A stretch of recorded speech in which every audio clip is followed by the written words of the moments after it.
This training is on watershed mapping in ArcMap 10.5 Toolkit, Watershed Delineation. This is Angie Mose, Civil Engineer Technician. First, you'll need to open ArcMap 10.5. To do that, go under the Start menu, ArcGIS, and open ArcMap 10.5.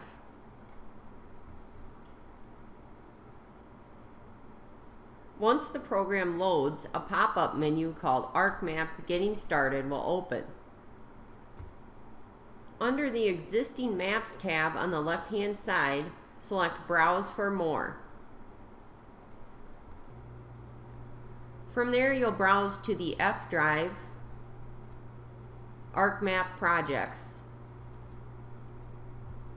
Under ArcMap Projects, you'll select the county template for the county that you're working in.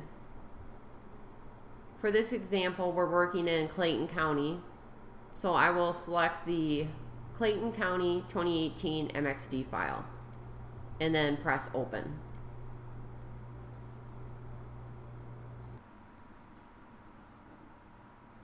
Once the county template opens, the next step is to add the NRCS Engineering Tools Toolbox to the Arc Toolbox.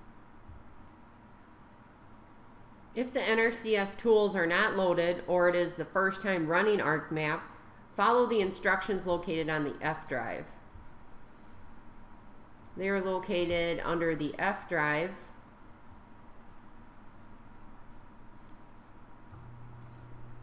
ArcMap Tools,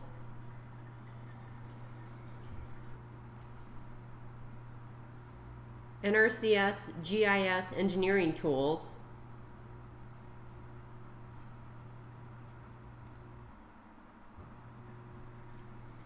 and instructions for adding the NRCS GIS Engineering Toolbox to ArcMap 10.5.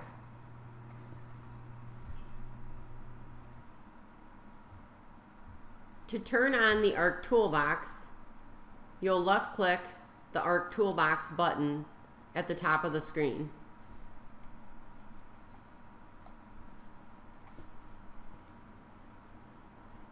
From there, the Arc Toolbox will open. To dock the Arc Toolbox, you'll left-click Arc Toolbox and drag it over to dock it on the right side of the screen.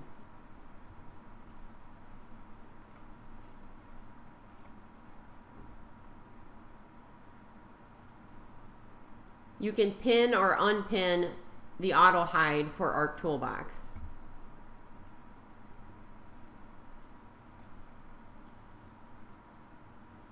Next, you'll need to save the document by creating an engineering folder for the county you are working in. That folder will need to be created under the C temp drive. Please note that the C drive is not backed up at the end of the day, and the file should be backed up on either the S or the H drive. To do that, go under File, Save As,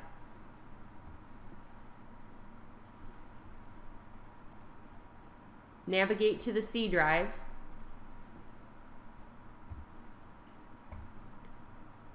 once under the C drive, double-click to open the temp folder. Under the temp folder, I have created a folder for Clayton County. For this example, we'll be working in Clayton County.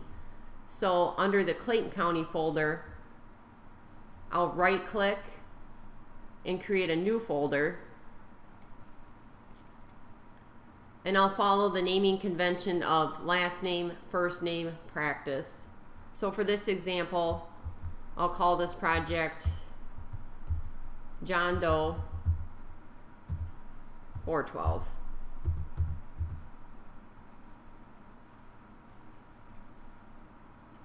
I'll open that folder and then I'll go ahead and press Save to save the ArcMap template to this folder.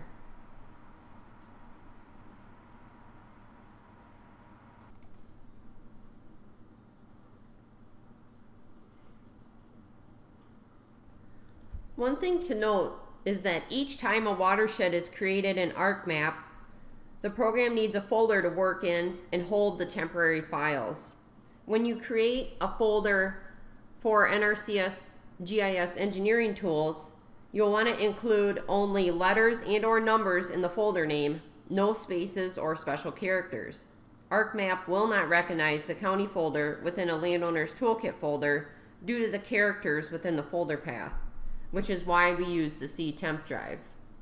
So when I created the John Doe folder, I used underscores instead of spaces.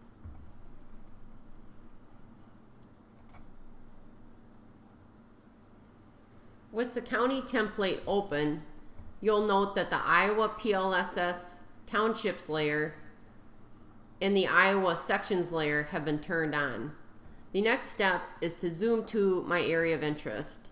To do that, I'll left click on the zoom tool, and then I'll left click and drag over the township and section that I'm working in.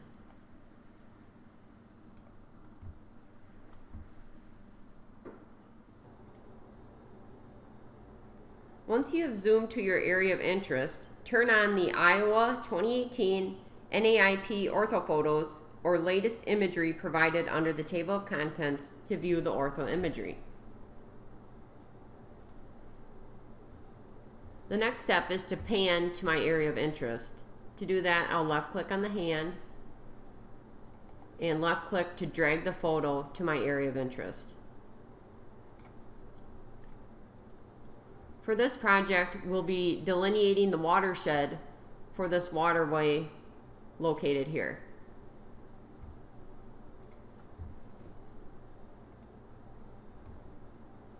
Next, we'll select the Arc Toolbox tab and pin the auto hide so the Arc Toolbox stays open.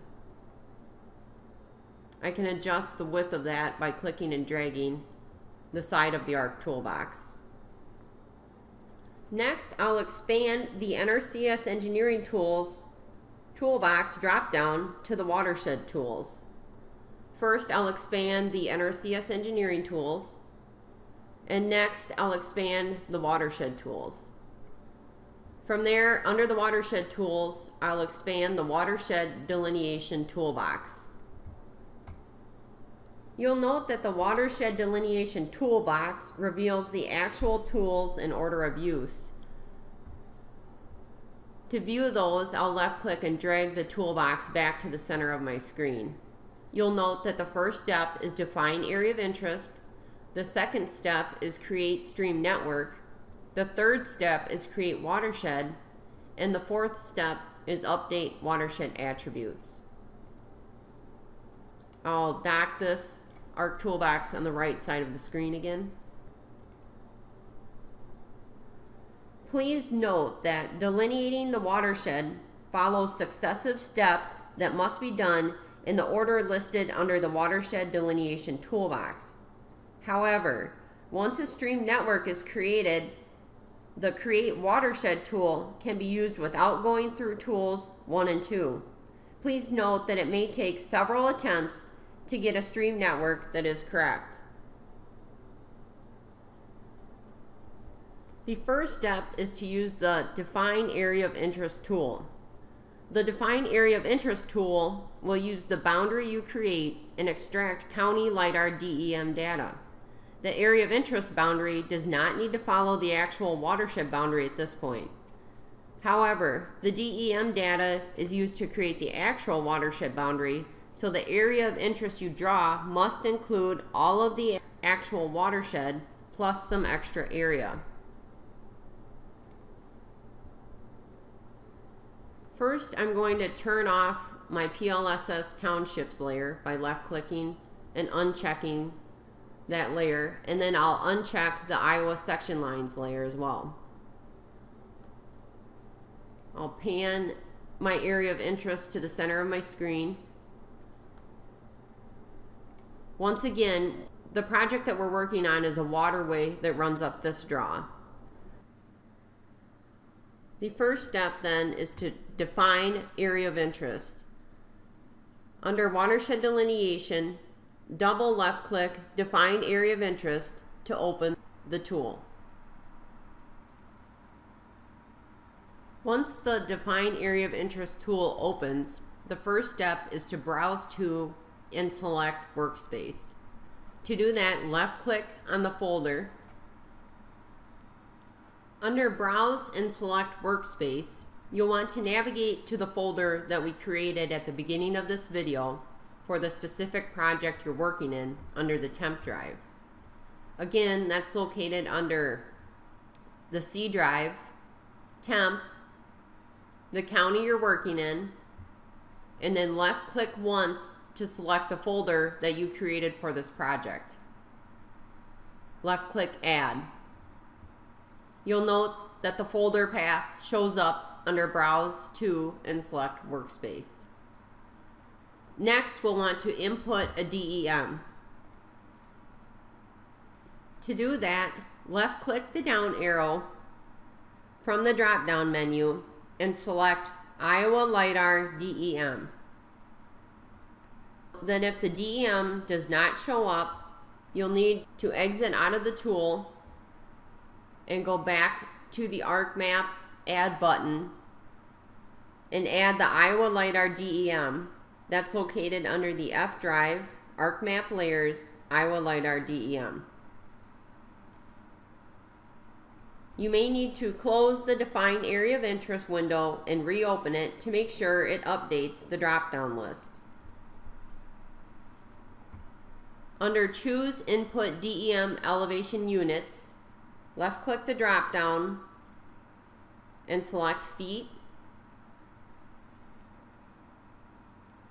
The next step is to enter your area of interest. To do that, left-click Area of Interest, and then I will need to move the Define Area of Interest window out of the way.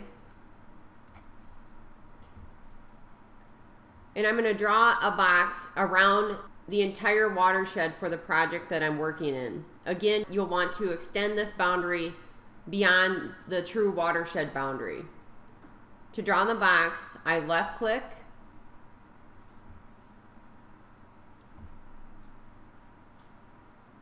I'll extend the boundary beyond my watershed boundary.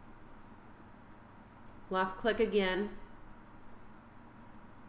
When I have the area of interest digitized, I'll double left-click to close the polygon.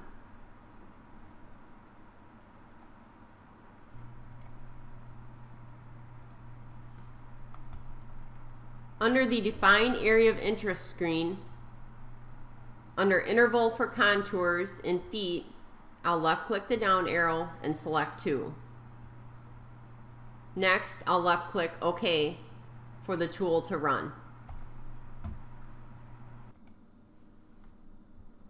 After selecting OK, you'll note that a progress window will appear.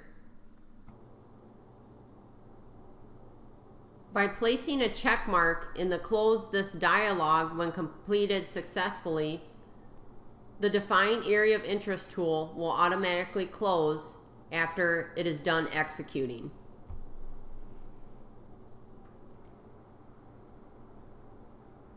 Once the Define Area of Interest progress window has closed, you will note that the Define Area of Interest tool has created a depth grid, hill shade, and DEM layer specific to the area of interest that you had drawn out. Next, we'll save the project. Again, to do that, left-click File, left-click Save As. We'll navigate back to that same folder, which is under the C drive, temp folder, county you're working in, folder you're working in, and left-click Save. It asked, ArcMap template already exists. Do you want to replace it? I'll left-click Yes.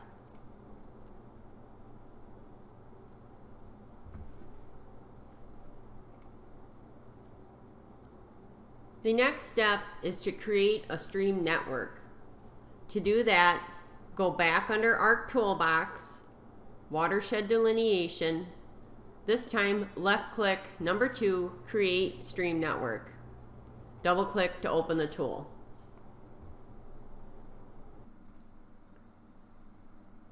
The Create Stream Network tool determines the areas of concentrated flow within the area of interest you previously delineated in step 1. From the drop-down menu, select the area of interest that was just created. To do that, left-click the down arrow, use the scroll bar to find the area of interest that was just created. The next step is to click on Digitize Culverts and use your mouse to digitize driveway and road culverts, underground outlets, tile inlets through basins or terraces, and principal spillway pipes through dams. By doing this, it will force flow lines through the conduits. Otherwise, the tool will show the flow lines going over the embankment or around the end, and this may not be the shortest flow length of the feature. Double-click to finalize Digitize Culvert. Please note to always be sure to ground truth culverts in driveways and farmsteads. If you're unaware of where these are, you can run the program and field verify later. To digitize culverts, left-click on Digitize Culvert. I'll need to move the Create Stream Network window out of the way. To digitize culverts, I will left-click once, draw a line through the embankment, and left-click again. Double left-click to end digitizing culvert.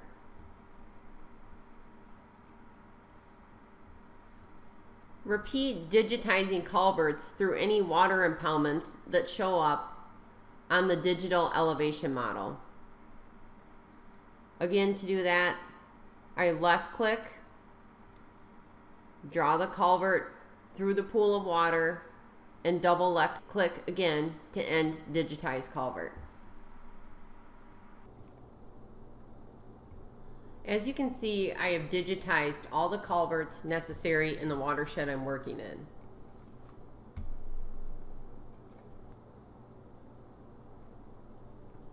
The next step is to enter stream threshold in acres. This value can be left at 1.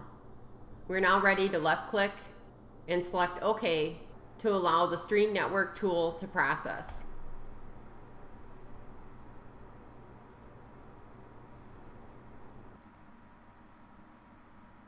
After pressing OK for Create Stream Network, a progress window will once again appear.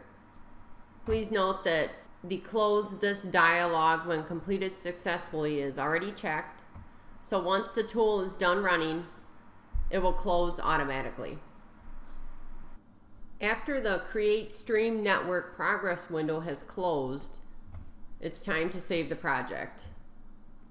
Again, File, Save As, C, Temp Drive, the county you're working in, and the folder that you're working in.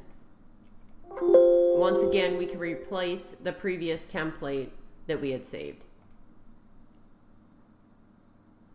So far, we have used the Define Area of Interest tool and the Create Stream Network tool. By using those tools, you can see that several layers have been created to this point. We have the culverts layer, which of course was the culverts that we had just created. The streams layer, which is a stream network that was created using the Create Stream Network tool. There has also been a contour layer created, representing the 2-foot contours that we had specified earlier. And an area of interest layer. Again, that's the original area of interest that we had drawn.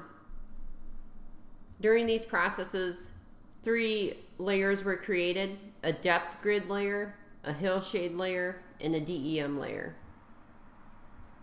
At this point, we're ready for step 3, Create Watershed. So double left click under Create Watershed to start the tool.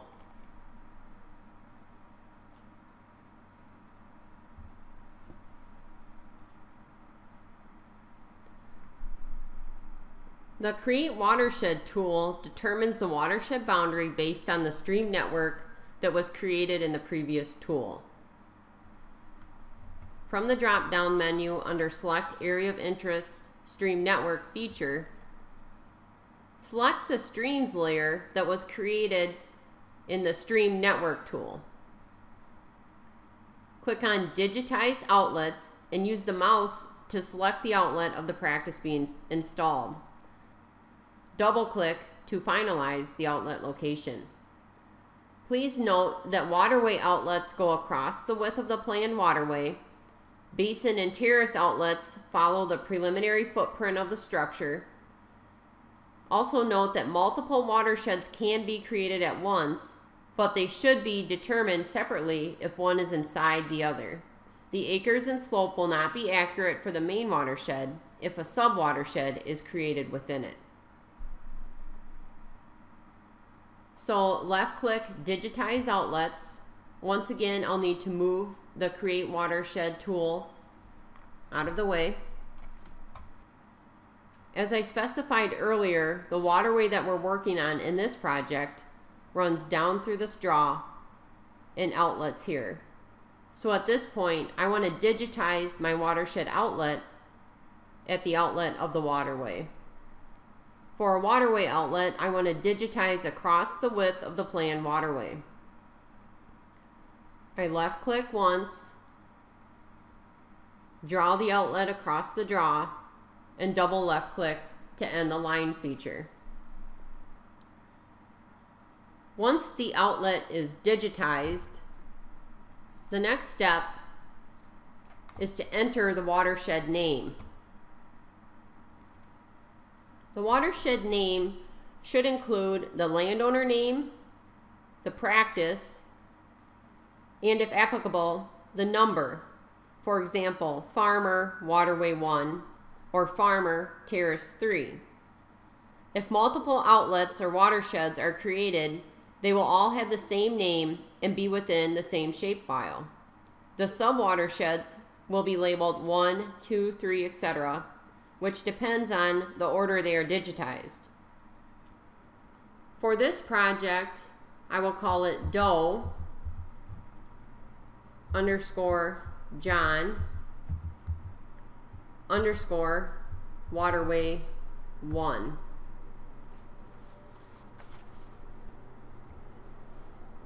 The Create Watershed Progress window will appear. Again, we have already checked Close this dialog when completed successfully, so once the tool is done running, the progress window will automatically close.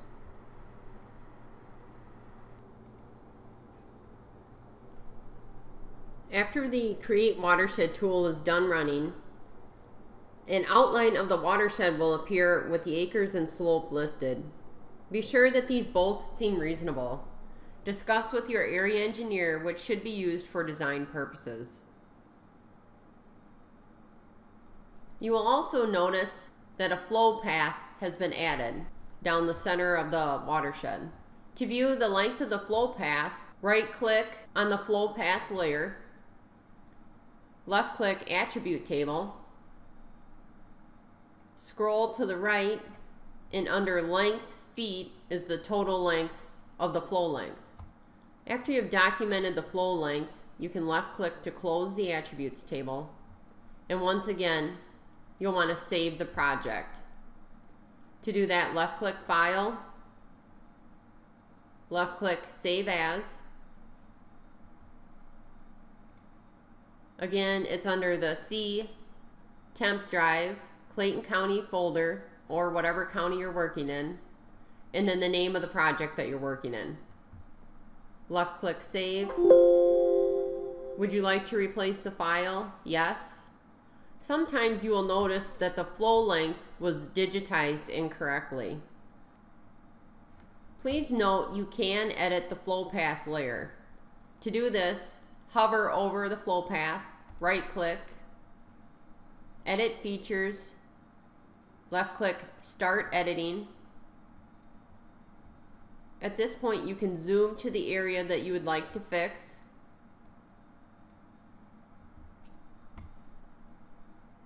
There's different ways to edit. You can remove vertices, reshape, etc. For this example, I will left click the Edit tool and double click the flow path. Once the vertices have appeared, you can use the Edit Vertices tool to click and drag the vertice to change the flow path. Once you've changed the vertice, left click in the drawing and the flow path will be updated.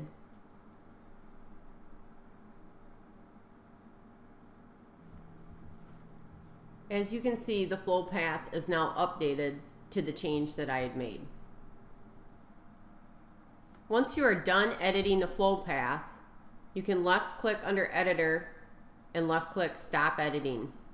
Do you want to save your edits? Left click Yes.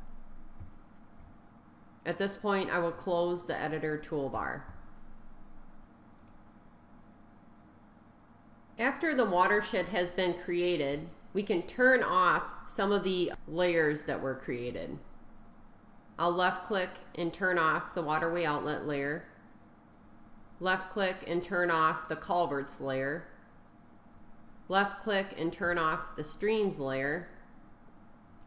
And I will also left click and turn off the contours layer. The next step is update watershed attributes. If the watershed boundary that was created in step 3 needs to be modified for any reason, such as to remove a drainage area that is controlled by terraces, or to add a drainage area missed by the previous tool, this tool will update the drainage area and average watershed slope for the revised boundary. For this example, I'm going to change the watershed boundary so that it follows the original pavement line. To do that, I first need to start editing the watershed boundary. To edit the watershed boundary, I go under the watershed layer. Again, it is Doe John Waterway 1. To start editing, I'll right click, Edit Features, left click Start Editing. Before I can edit the watershed boundary, I'll need to select the watershed. To select the watershed, I'll go back under Doe John Waterway 1 and right click, Selection, and left click, make this the only selectable layer. Next, I'll select the Select Features tool and select inside the watershed boundary so that my watershed boundary has been selected. Once the watershed boundary has been highlighted blue, you can now edit the boundary. First, I'll left click on the Select Elements tool and use that tool to hover over the different options in the Editor toolbar. As you can see, this option is Edit Vertices. This option is Reshape Feature tool. And this option is Cut Polygons tool. For this example, I'm going to use the Reshape Feature tool to adjust the watershed boundary. I'll left click to select the Reshape Feature tool. And to reshape the watershed boundary, I'll left click inside the watershed, left click on the edge of the watershed boundary, left click along the pavement line, and left click once again inside the watershed boundary. Once I'm inside the watershed boundary, I can double click to have the watershed boundary updated. Once the watershed boundary has been adjusted, click on the Editor button on the Editor toolbox and select Stop Edits. Under the Editor toolbar, I'll left click under Editor, left click Stop Edits. A save window will pop up. If the watershed is where you believe it goes, left click Yes. If something did not work right and you need to start over, select No. The editor will close and any changes will be undone. For this example, I'll left click Yes. The next step is to go to step 4, Update Watershed Attributes. I'll double left click to open that tool. After the Update Watershed Attributes tool has opened, under Input Watershed, left click the down arrow and select the watershed that you just modified. Again, for the example that we're using, it's Doe John Waterway 1. After you have that watershed boundary selected, you can left click OK. Again, the progress window for the Update Watershed Attributes tool will open. There's already a check mark placed in the Close This dialog when completed successfully. So once this tool has executed, the progress window will automatically close. After the Update Watershed Attributes tool has ran, you will notice that the program has recalculated the watershed area and average slope.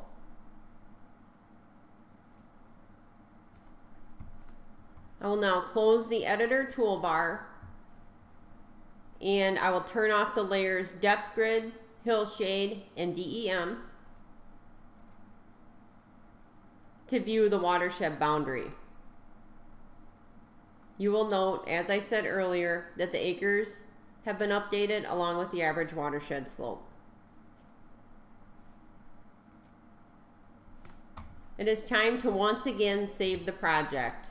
Left click File, Save As,